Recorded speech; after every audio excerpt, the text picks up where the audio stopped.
Welcome back to Hot Comics TV. All right, I want to talk about Brian Bolland and how important he's been to the comic book industry in general. He's influenced so many well-regarded comic artists and cartoonists and illustrators in general with his influential style. And this work that he put after his run on Judge Dredd was the run of Camelot 3000, which is taking the Arthurian myths, and he's just him is doing the artwork, obviously, but Mike Barr is doing the story, and they're taking the myths and of the Arthurian legend into their own science fiction, sort of like fantasy, high action drama that's happening here, but with that British flavor, obviously, that these science fiction with British flavor that they brought in obviously in 2000 AD series and all the publications that they did with Judge Dredd and many other products and other franchises that they've done. So this is a collection by DC Comics. This is a newer a trade paperback. I don't have a hardcover of this, but this is what I got. I always was meaning to sort of try to get the collection, and here it is. Being eager to talk about this for quite a while. I read this a long time ago. Whenever I purchased this, might have been 6 years ago. I can't begin to remember the name, the time this was done. So yeah, I'm just gonna play around with the light because the light is just this is glossy paper, and as you know, I got problems with glossy paper. Anyway, so this is a synopsis of the character. Flawless art by Brian. Cannot give compliments to this man enough. He is one of the best, if not the best, draftsmen out there. Obviously, he did The Killing Joke with Alan Moore, so that's more work that has to be acknowledged, that what this man has done in his career. He's now, I guess, semi-retired. He just only does covers, which is this high quality, beautiful artwork that you see here. Another time I will be opening a book that's just dedicated to all his cover artwork, but this has got a pretty large collection of how they went about this series. This was published in the 80s, 80 something, 86 I think, or 87, who knows. I would have not been able to sort of acknowledge the amazing art that it's a display here, but we can sort of see, I mean, look at his work, and he's got Terry Austin inking him. So let's take a look at the team. So okay, so Patterson and Austin, Dick Giordano as well. These are good company. These are all good, accomplished inkers, people that know how to ink what do you call pencil work professionally, well crafted. Beautiful drawing of Arthur from the 3000 and Merlin fighting against aliens of some sort. I'm not going to bother to go about the story. This is just too long to talk. But again, it's taking a spin-off of the Arthurian myths with aliens, spaceships, and whatnot. It's like a space operatic, Star Wars-like science fiction fantasy. So yeah.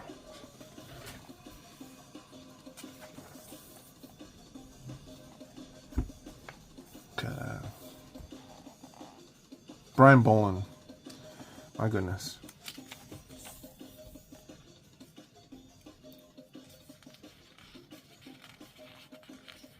And nobody talks about this. That's the other thing, is that I see so many channels of people, and they don't talk ever about Brian Bolland at the length that they should be talking about. And also 2000 AD, the British comics, they brought so much good stuff. I mean, Alan Moore came from that, David Gibbons, and all of these accomplished artists. I think from what I remember hearing was that Bolin had a little bit of a Spanish influence. It was like comic artists from Spain that were a little bit influential to his work, and that's where all of these some of these style comes from. You can sort of see the Bolin influence on that. Look at that, it's pin-up. We could blow these into a poster, you know. Beautiful work. His anatomy is sound. His monsters are awesome. He can balance from a heroic type of posture to monsters and whatnot. So he's an artist to look forward to, look into. Well accomplished work.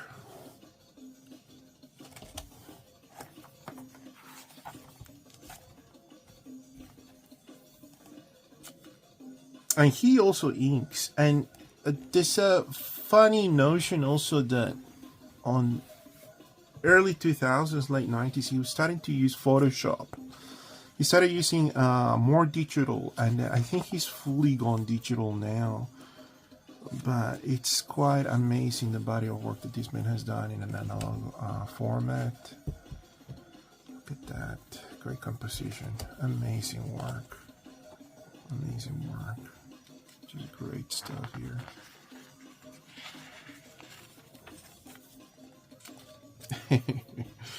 London in distress, huh? Okay.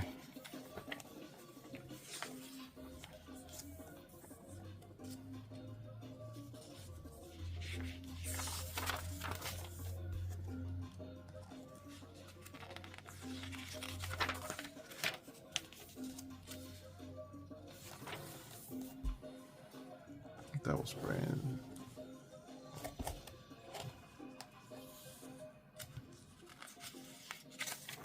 I mean, if we were going to talk about the Arthurian myths, and we're going to talk about the influence of these, it's got historical, obviously, notions, but Arthur is like a Christ-like figure, you know. This, like, all of these missing links of historical parts about Arthur, and the only thing that they have found so far, I think, if I'm not correct, is a shield or something, or a rock saying Arthur or something out there in Wales. And he promised that he was going to return, and he's the symbol and the unification of England, obviously. The wielding of the of Excalibur, and that's the sword sort of element that fantasy's been being elaborating, obviously, in Star Wars, and in the first trilogy. Obviously, the first trilogy had that. In the last movie, in Return of the Jedi, Luke is wielding a sword that's got the weight of the world. That's what that represents on this as well.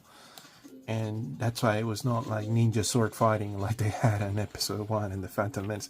But anyway, I digress. But yeah, this is cool stuff.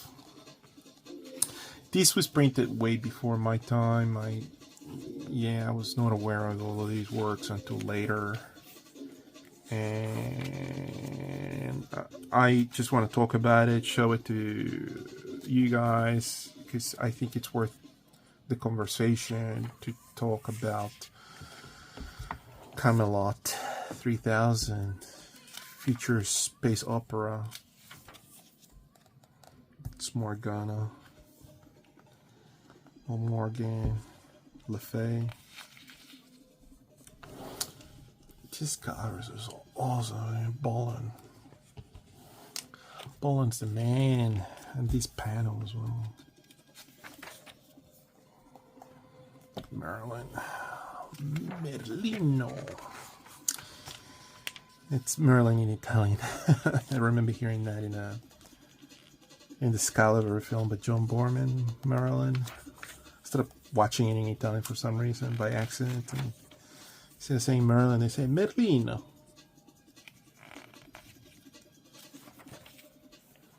Also, there's something to be said about the character designs.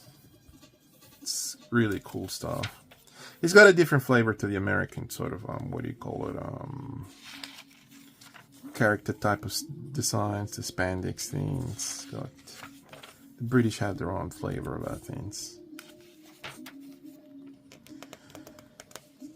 Okay.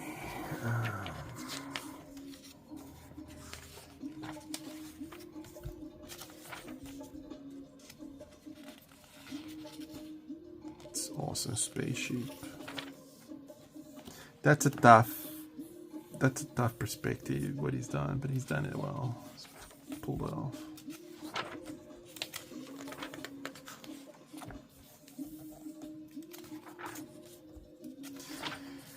I don't know if this trade paperback's still around or is available. I think this should be, maybe this new reprintings. I think I saw some fella just talking about a new gigantic hardcover of Camelot. That's a shame. That got a loss. We lost Arthur in the middle of that. That doesn't look too good.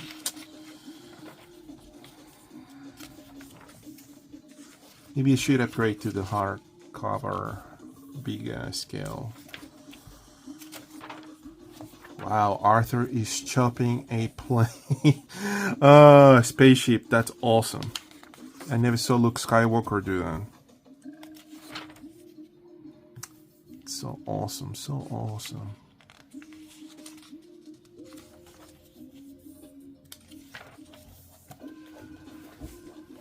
Yeah.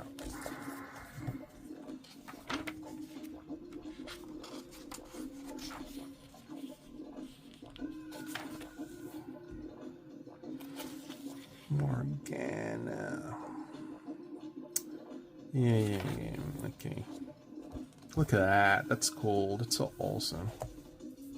I always give props to any artist that can produce an angry face of a female protagonist or character and like in a format like that.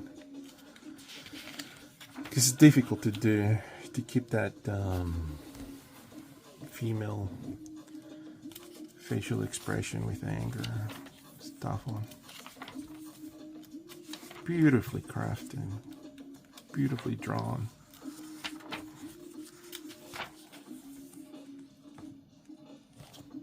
Oh, I think I got a little bit. I'm chopping a little bit of this. That's not good. Let me zoom. No, that's it. That's probably better. Probably better for everybody. Everybody.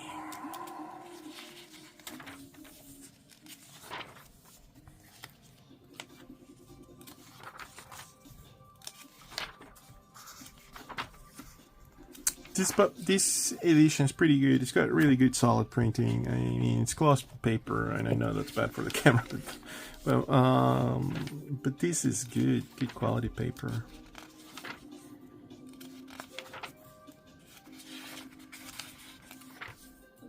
This was, I don't know how many chapters this was, but they ended up doing this as a trade paperback. I mean, this works well as a graphic novel now in the format that we've got now, but I don't know. I can't remember if this would have been done as a Vertigo at one or another point. I've seen really cool illustrations of Camelot 3000 and that weren't part of these. It might have been like commercial illustration that would have been for promotional material, but it's on the art book by the art collection of covers that Brian Boland assembled. I can't remember when, but that's a must. If you're a Brian Boland fan, I highly recommend for you to go purchase these to get this book.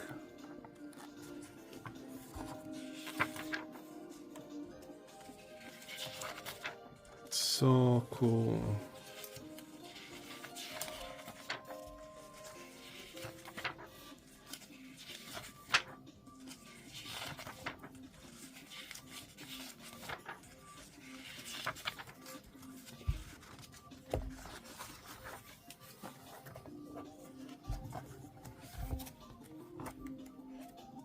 I guess for those who don't want to be spoiled, just run through these a little bit faster. So we don't. So here's the cheese. This is what we want to see, right? So sketches by Brian.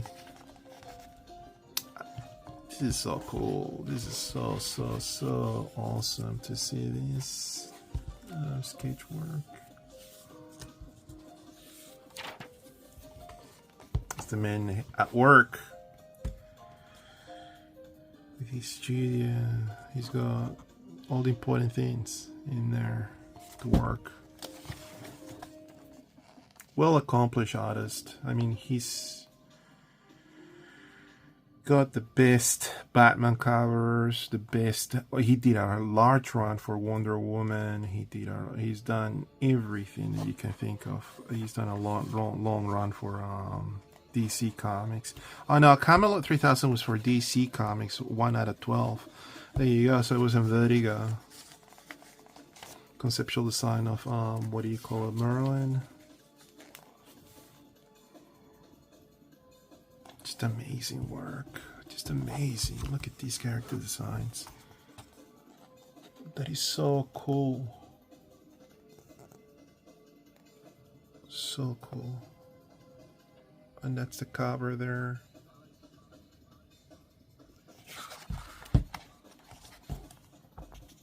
Ah, that's so good. That should be a t-shirt or something. And there they are, the two men, the two brains behind the idea.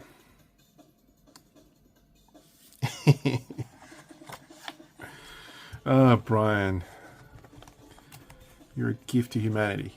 You make the best comics. He makes the best comics. Look at that. This is awesome. Black and white work. Well, just alone for those sketch artwork that we just saw, that's good enough for us to purchase this. This is amazing. Yes, so there you go. I don't think this was I don't even know what would have been the production of these, how long it took to be pumped out, because I don't think Brian works in your monthly grindhouse to publish books, but yeah, I think he takes his time to do work. But then again, his work is amazing, the amount of detail that this man brings on board. And this is a newer cover, by the way, because it just got Photoshop. This is what the current thing that he does now, so that's him coloring things to speed things up. So yeah, but I've seen his work, and I've seen his acrylic work on unwashed on board, and it's just amazing. The Tank Girl comics that he's done, the cover artwork that he did for Tank Girl, wow. Anyway, thank you for watching. This is Camelot 3000 in Hot Comics TV. Please subscribe and like. Thank you for your time.